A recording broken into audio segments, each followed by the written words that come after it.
What is going on, everybody? Welcome into another edition of the Daily Energy News Beat Stand-Up here on this gorgeous Tuesday, June 6th, 2023. As always, I'm your humble correspondent, Michael Tanner, coming to you from an undisclosed location here in Dallas, Texas, joined by the executive producer of the show, the purveyor of the show, and the director and publisher of the world's greatest website, EnergyNewsBeat.com, Stuart Turley. My man, how we doing today?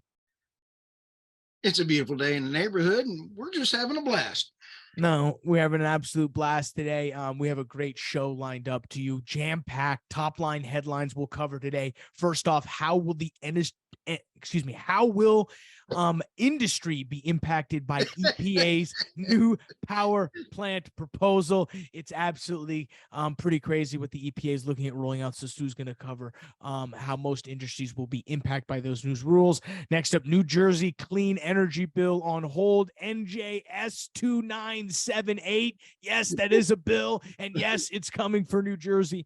It is on hold. Stu will cover the fallout from and what's going on in New Jersey. Next up, we love a good California story. Californians step up efforts to halt fossil fuel investments so they can continue to kill the rainforest. The latter part of that is an addition from me. So Stu will cover what's going on in our favorite state. Next up, Biden green rules mean appliances will soon cost more and do less, according to experts. This is out of the Epoch Times. We love them. Pretty scary stuff considering the energy crisis that's upon us. So now they want us to have our washers be able to do less. Pretty scary. School will cover what's going on there. He'll kick it over to me. I'll lightly touch on really the fallout in the first day of full trading from the Saudi decision to add a lollipop to the market. I mean, we're actually down. I mean, we're up overall from where quote unquote the market ended on Friday, but we're down. We were all the way up over $74. Currently now trading $71.98 as we record this here at 6:30 on the 5th. So pretty interesting. I'll cover some of my thoughts from there, and then we'll let you get out of here. Not much in the EMP space to cover. Before we get to all that and a bag of chips, guys, remember, check us out online, world's greatest website, www.energynewsbeat.com. You can check out the description below for all of the stories. They should be there. I got on our team today a little bit. Apparently, they haven't been keeping it up, so I cracked a little whip. And we got some things moving, but no, check out the description below. You'll be able to have links to all of the websites or links to the articles. Dashboard.energynewsbeat.com, the best place for all your data and energy news combo.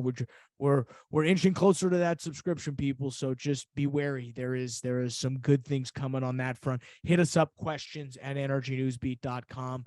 Where do you want to begin today's show, Stu? Hey, let's go ahead and start with how will industry be impacted by the EPA's new power plant proposal.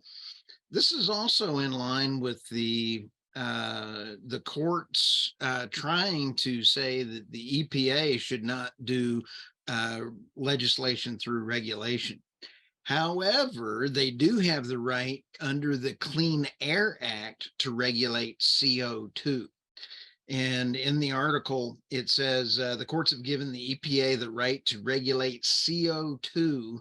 And with that, the agency wants to provide the industry flexibility it needs to dramatically cut heat trapping emissions. That includes capturing and burying CO2, buying renewables and hydrogen fuels, or retiring older plants. EPA says this rule will cut carbon by 80% by 2040 compared to 2005. I'm calling hogwash. Okay. The U.S. Supreme Court, this other paragraph down here, Michael, knocked down President Obama's Clean Power Plan that mandated carbon cuts. That ruling said the EPA only had the power to regulate inside the fence, which means it cannot order generational shifting. However, it can prod companies to switch to cleaner fuels or deploy new technologies. This is regulations, through legislation, through regulations, and they don't actually understand what they're regulating. Well, I think the real question is this: much like with this whole debt debacle, there's this idea of why not just invoking the 14th Amendment, which says that the United States will pay all of its debts. So there's this idea floating around that we could solve this whole debt crisis by doing the whole 14th Amendment thing. I think there's this also idea out there in the same vein that the EPA could solve all of the carbon emissions problems and just mandate carbon net zero by 2035. But why don't they want to do that? They don't want to relitigate precedent of the EPA having massive authority to regulate business based upon their output. And I think if you were to roll it, I think if you were to open up that can of worms, it would start a legislative nightmare that would end up all the way at the Supreme Court and could possibly, in a 6-3 conservative tilt, uninstall some mandates and some, whatever they're called, precedent. So I'm trying to speak legalese, precedent, right? And could necessarily weaken the EPA, when theoretically right now, as this article is saying, is extremely strong right now. So I think it's a whole interesting can of worms that they don't necessarily want to uncover. They only want to push so far so that nobody actually goes to the step and say, wait a second, let's just relitigate the EPA's whole control. Oh yeah, it's a technology that recycles wasted heat that has a 90%. What they've done, Michael, over the last several years is they've not allowed the new technologies to be installed in older plants. We have great technology. Anyway, all right, let's go to the next one here. This one I love. This one I got me some Cory Booker on. New Jersey clean energy bill on hold. Clean energy bill on hold by Politico's Ry Rivard, a bill to create a nation-leading clean energy plan for New Jersey won't be taken up by state lawmakers until after the election. I couldn't find which election. Is it 2024?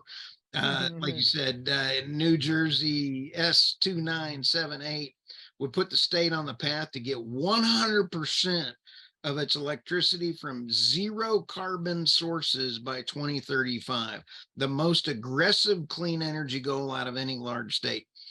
Michael, couple tidbits in this one, and I want to give Cory Booker a shout out for IR Guy of the Week, and here's why.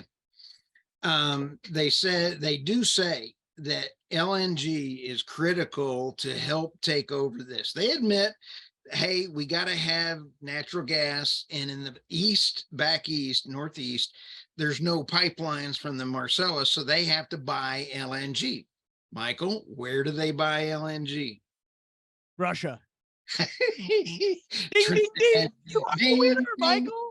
Okay, here's the other part of this, and it is, let me get in here to a quote. Booker urges LNG train safety. Senator Cory Booker is urging Federal Transportation Secretary Pete Buttigieg to prioritize public safety as the Biden administration weighs a potential ban on trains carrying liquefied natural gas. A Trump-era rule allows trains to carry LNG, but so far there are not shipments happening in this rule. Michael, let me get to this article. Guess what a train is in LNG? A train? It doesn't go choo-choo. It's actually, it actually is the separation and liquefaction of natural gas. Has nothing to do with transport. The train is actually called the process. So Senator Cory Booker is over here going, we need Mayor Buttigieg to go ahead and get his choo-choos in line because he doesn't want LNG spilling all over the place. They don't get transported that way. No. Whoops. Oopsies. And that brings up another point, and that is the Biden administration's energy group does not understand energy. How can they manage and not understand energy?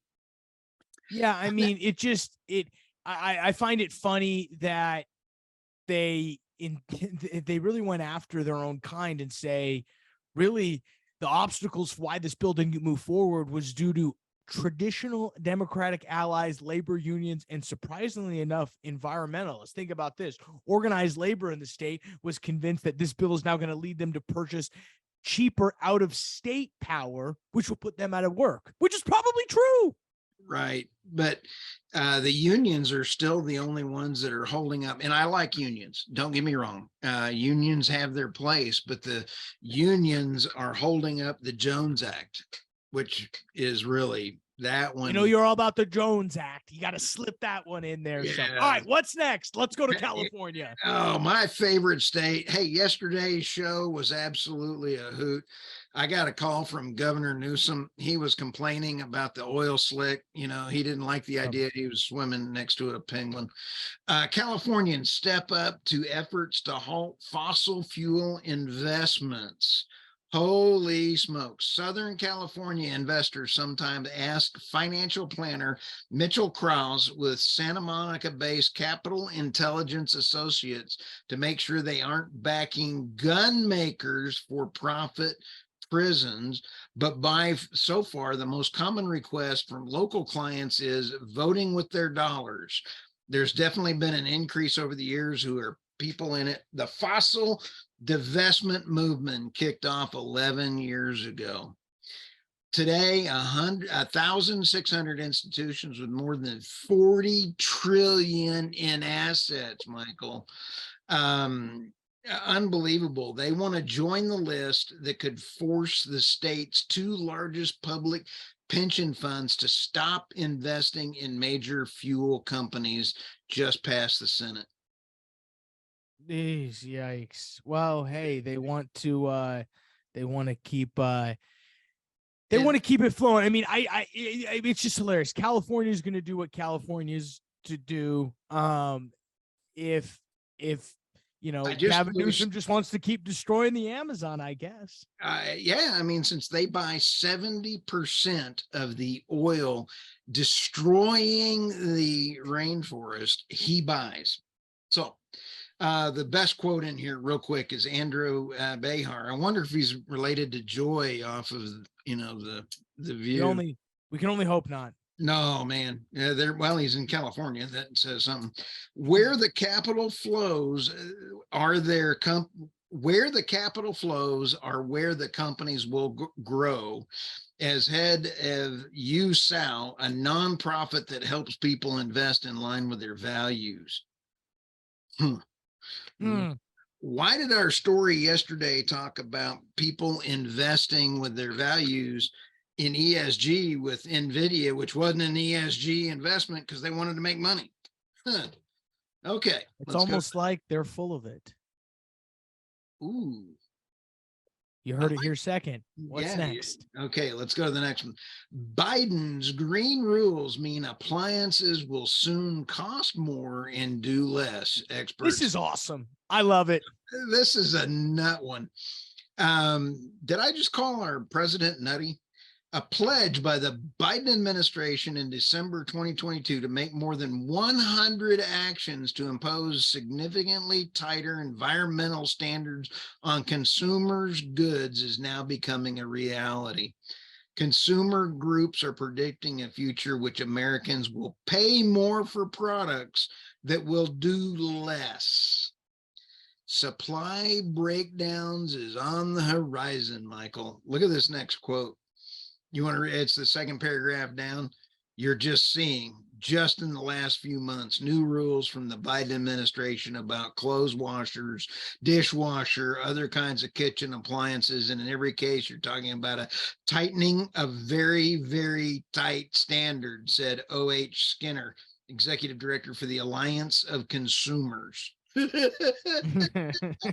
Well, as you say, as always with these rules, you say the consumer's taking it in the drive-through. Oh, it's not only the drive-through, they're going to back up and then they're going to say, would you pull forward because your hamburger's not ready? And they're going to wait until they die. You know, you're going to sit there and they're going to see a skeleton like out of Captain Jack Sparrow is going to have a dead man's skeleton there. Okay. First time. I love it. No, Yeah, I mean, one of the headlines is just scary. New appliances will be closer to the 1950s than exactly. 2020. Kill me. Except they'll have a kill switch in it so that the energy Nazis can go, no power for you. You have stinky clothes. You have no ESG. You have too You've much. eaten too much beef. Yeah, you had too much beef last night. No washer for you. Yeah, that's The funny. Skinner also said everyday things that people actually want are going to get more expensive or disappear. And it's all related around the Energy Star appliance. Yeah, I mean, it's pretty it's I'm pretty sorry. wild. Between Gavin Newsom having so much oil in his hair that the Exxon Valdez is really excited about it, and Biden falling down so many times, we can't buy this kind of entertainment. Absolutely not. It's almost like they're just writing the headlines for us. You got anything else? No, I'm too busy trying to go buy all the appliances I can because they're not Good. going to be Yeah, on the. you're right. Store them up, just like you got to go buy a gas-fired grill.